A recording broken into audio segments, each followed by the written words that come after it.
So today we're moving on to stage 3 of reloading. And it's really going to be 3 and 4, but let's call it 3. The first thing we're going to do today is decap our brass, which means that we're going to be removing, I'll find one here to show you, the primer out of it.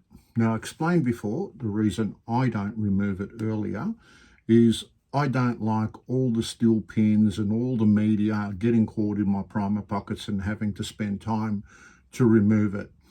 I have my own process of cleaning or reaming or whatever I need to do to the primer pocket anyway. So I just find it an unnecessary evil and a waste of time. So today what we're going to do is I'm going to show you a few ways on how to remove this primer. It's quite easy, and you can do it with a very cheap method or a very expensive method. I'm going to show you all of them.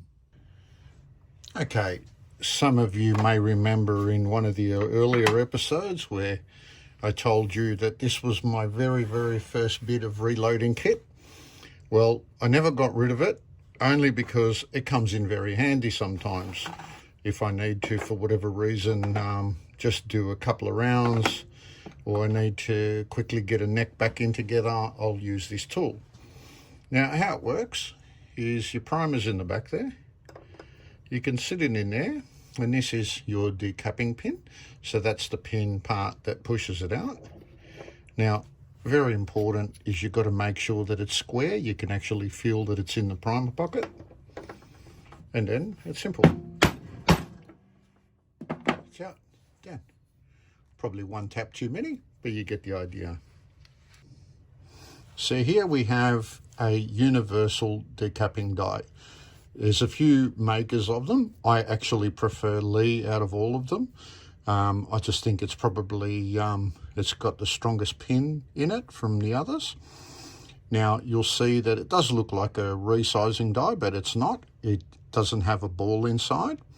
Now, while setting these up, the only important part here is to make sure that that pin doesn't protrude more than 3.5 to 4 mil.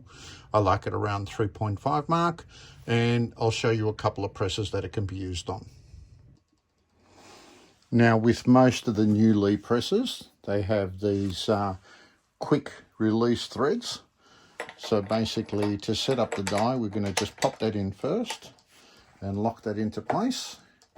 And then once we set up the die, we'll be removing it with this thread, so we don't have to set it up again. Now, pretty simple to set up. You've got to drive the ram all the way down, and we're going to insert our decapping die, or decapping pin, or universal decapper, call it whatever you want. So we're going to bring it down till it just touches.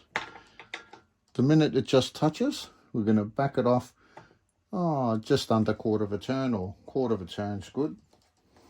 We're going to hold it whilst we put the locking nut in place.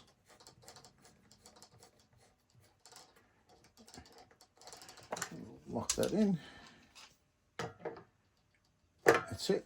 It's all locked up, and that's ready to go. That's ready to decap a brass. So we've got one here.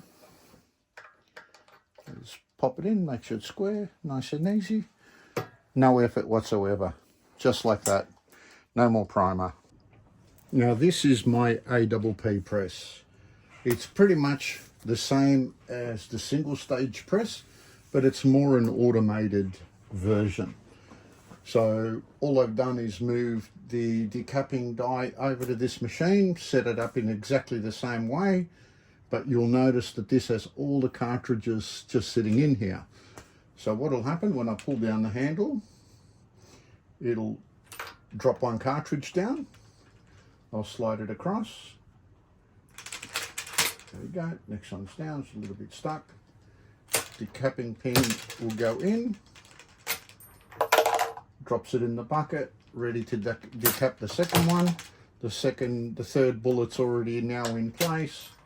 That drops it in the bucket, and pretty much every time you move the handle, you're decapping a piece of brass. And it's also got this nifty little spent primer catcher in there, and it's a very fast way to decap brass when you, especially when you've got a whole heap of brass to go.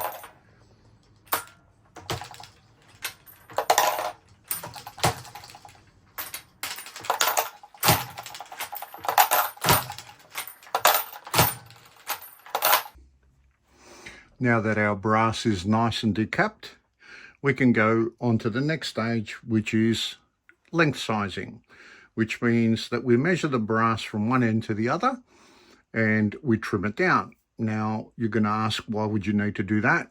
The simple reason is every time you fire a piece of brass, it grows. Now it doesn't grow a lot, but enough that it can jam inside your chamber.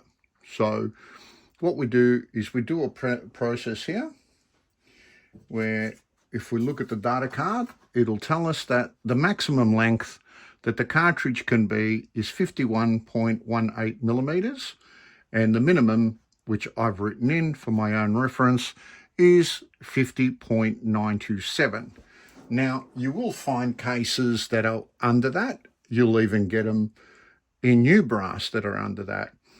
I tend to use anything shorter than that for either warming up the barrel or for hunting or things where, you know, accuracy is not that important. And once that brass grows to the length that I want, it goes into my pile of brass for target shooting. So as you'll see here, I've got a piece of brass. It's measuring at, let's get that square in there, 51.01. So, yep, you could use that piece of brass, no problem. But I like to trim them down to roughly between 50.93 and 50.95. Now, there's a number of ways you can do that. You could use something like this Frankfurt Arsenal, which is just a device that goes on the end of a drill, and you pretty much hold the piece of brass in your hand, put it in the hole, and you pull the trigger until it's trimmed, obviously after setting it up for the length that you want. There are heaps of devices, and they range from $50 to $2,000. Now, what you're looking at in front of me is the $2,000 version. Now, this is a Henderson Precision. It's pretty much almost like a mini lathe with a slide, and you've got your cutter on that end. The motor and the slide itself is probably around $1,400, but by the time you buy all your calibers and a few other bits and pieces with it, you'll be spending $2,000. Why would you do that? Well, it is precision. But there are other units on the market that are precision as well that you don't have to spend anywhere near that money. One of them is this unit over here, which is an SRT ugly trimmer. They're $75. You do need a specific bush for it, for your caliber, but at that cheap, you could buy one for each caliber and just once you set it up, leave it alone, and it's almost as accurate as this. But let's set this bad boy up and trim some brass. That lines up. I'll turn it on and give it a whirl.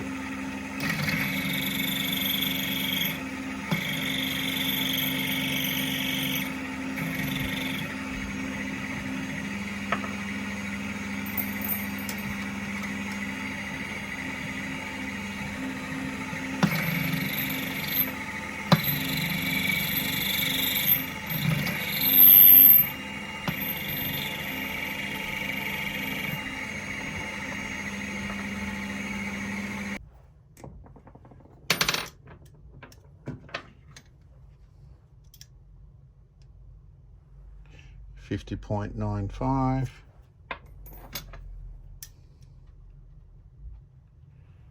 $50.96,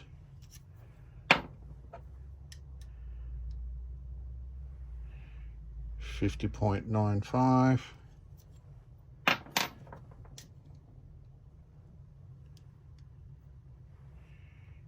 $50.94. So we accomplished two things today. The first one was depriming our cases. Now, I'm not sure if I mentioned it earlier, but the reason I deprime my cases before I do my length check is just in case one has come a little bit further out from too much pressure in the case, or when it sat in it wasn't 100%.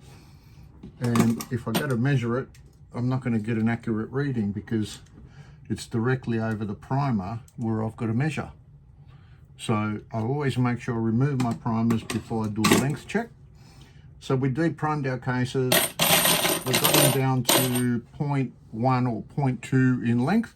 It's pretty good, but I like to chase accuracy, so that's always a little bit picky about it, but that's more than good enough. You're not going to notice a difference on the field.